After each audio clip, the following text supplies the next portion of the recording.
ভারতের প্রাচীন মহাকাব্যের এক করুণ অথচ মহিমান্বিত অধ্যায়।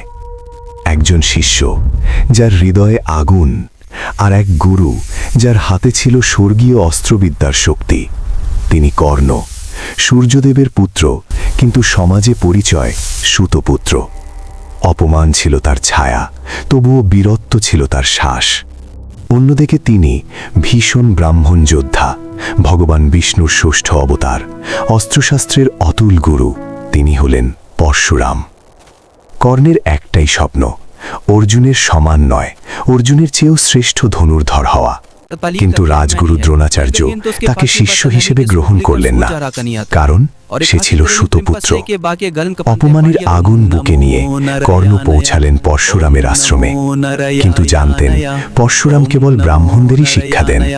তাই কর্ণ লুকালেন নিজের পরিচয়, ব্রাহ্মণ রূপে নিলেন দীক্ষা। দিনের পর দিন, রাত্রির পর রাত্রি পরশুরামের কঠোর প্রশিক্ষণে গড়ে উঠতে লাগল এক অদম্য যোদ্ধা। ধনুর্বিদ্যা, দেবাস্ত্রের মন্ত্র, ব্রহ্মাস্ত্রের আহ্বান সবকিছু আয়ত্ত করলেন কর্ণ। পরশুরাম বুঝলেন এ শিষ্য সাধারণ নয়। একদিন গুরু পরশুরাম ক্লান্ত হয়ে কর্ণের কোলে শয়ন করলেন। চারিদিকে নিস্তব্ধতা। হঠাৎ এক ভীষণ কীট কর্ণের উরুতে দংশন করতে শুরু করল। মাংস ভেদ করে রক্ত ঝরতে লাগল, কিন্তু কর্ণ নড়লেন না, কারণ গুরুর ঘুম ভাঙবে। রক্ত গড়িয়ে পড়ল মাটিতে, যন্ত্রণা যেন বজ্রাঘাতের মতো, তবুও স্থির রইলেন তিনি। রক্তের উষ্ণতায় জেগে উঠলেন পরশুরাম। দেখলেন এই যন্ত্রণা কোনো ব্রাহ্মণ সহ্য করতে পারে না। তিনি বুঝলেন এই শিষ্য ক্ষত্রিয়। ক্রোধে কাঁপলেন তিনি। তুমি আমাকে প্রতারণা করেছ। সংকটের মুহূর্তে তুমি ভুলে যাবে সেই ব্রহ্মাস্ত্রের মন্ত্র যা আমি তোমাকে শিখিয়েছি। এই ছিল সেই ভয়ঙ্কর শাপ। কর্ণ নত মাথায় সব গ্রহণ করলেন, কারণ তার উদ্দেশ্য ছিল জ্ঞান, না ছিল প্রতারণার আনন্দ।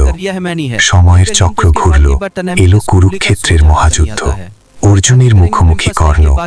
সেই সংকটের মুহূর্তে রথের চাকা কাঁদায় আটকে গেল, আর তখনই তিনি ভুলে গেলেন ব্রহ্মাস্ত্রের মন্ত্র। গুরুর শাপ পূর্ণ হল, কর্ণ পরাজিত হলেন, কিন্তু ইতিহাসে রইলেন মহাবীর হিসেবে, দানের সম্রাট, অপমানের আগুনে গড়া এক অদম্য যোদ্ধা। অস্ত্রবিদ্যা তাকে শক্তি দিয়েছিল, কিন্তু নিয়তি কেড়ে নিয়েছিল বিজয়। এই ছিল কর্ণ ও পরশুরামের অস্ত্রবিদ্যার কাহিনী, যেখানে শিক্ষা ছিল অমর, কিন্তু শাপ ছিল অনিবার্য।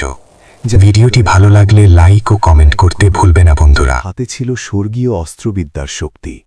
তিনি কর্ণ, সূর্যদেবের পুত্র, কিন্তু সমাজে পরিচয় সূতপুত্র।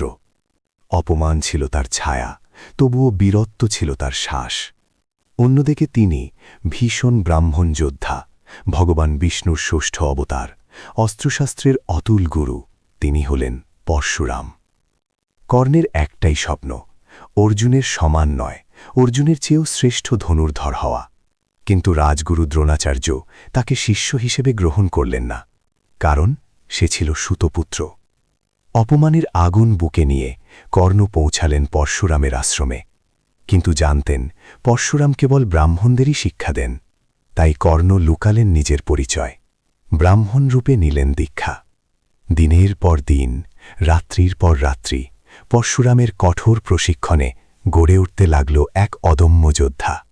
ধনুর্বিদ্যা, দেবাস্ত্রের মন্ত্র, ব্রহ্মাস্ত্রের আহ্বান সবকিছু আয়ত্ত করলেন কর্ণ। পরশুরাম বুঝলেন এ শিষ্য সাধারণ নয়। একদিন গুরু পরশুরাম ক্লান্ত হয়ে কর্ণের কোলে শয়ন করলেন। চারিদিকে নিস্তব্ধতা। হঠাৎ এক ভীষণ কীট কর্ণের উরুতে দংশন করতে শুরু করল। মাংস ভেদ করে রক্ত ঝরতে লাগল, কিন্তু কর্ণ নড়লেন না, কারণ গুরুর ঘুম ভাঙবে। রক্ত গড়িয়ে পড়ল মাটিতে, যন্ত্রণা যেন বজ্রাঘাতের মতো, তবুও স্থির রইলেন তিনি।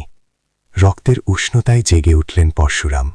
দেখলেন এই যন্ত্রণা কোনো ব্রাহ্মণ সহ্য করতে পারে না। তিনি বুঝলেন এই শিষ্য ক্ষত্রিয়। ক্রোধে কাঁপলেন তিনি। তুমি আমাকে প্রতারণা করেছ। সংকটের মুহূর্তে তুমি ভুলে যাবে সেই ব্রহ্মাস্ত্রের মন্ত্র যা আমি তোমাকে শিখিয়েছি। এই ছিল সেই ভয়ঙ্কর শাপ। কর্ণ নত মাথায় সব গ্রহণ করলেন, কারণ তার উদ্দেশ্য ছিল জ্ঞান, না ছিল প্রতারণার আনন্দ। সময়ের চক্র ঘুরল, এলো কুরুক্ষেত্রের মহাযুদ্ধ। অর্জুনের মুখোমুখি কর্ণ। সেই সংকটের মুহূর্তে রথের চাকা কাঁদায় আটকে গেল। আর তখনই তিনি ভুলে গেলেন ব্রহ্মাস্ত্রের মন্ত্র। গুরুর শাপ পূর্ণ হল, কর্ণ পরাজিত হলেন, কিন্তু ইতিহাসে রইলেন মহাবীর হিসেবে, দানের সম্রাট, অপমানের আগুনে গড়া এক অদম্য যোদ্ধা। অস্ত্রবিদ্যা তাকে শক্তি দিয়েছিল, কিন্তু নিয়তি কেড়ে নিয়েছিল বিজয়। এই ছিল কর্ণ ও পরশুরামের অস্ত্রবিদ্যার কাহিনী, যেখানে শিক্ষা ছিল অমর, কিন্তু শাপ ছিল অনিবার্য। ভিডিওটি ভালো লাগলে লাইক ও কমেন্ট করতে ভুলবে না বন্ধুরা।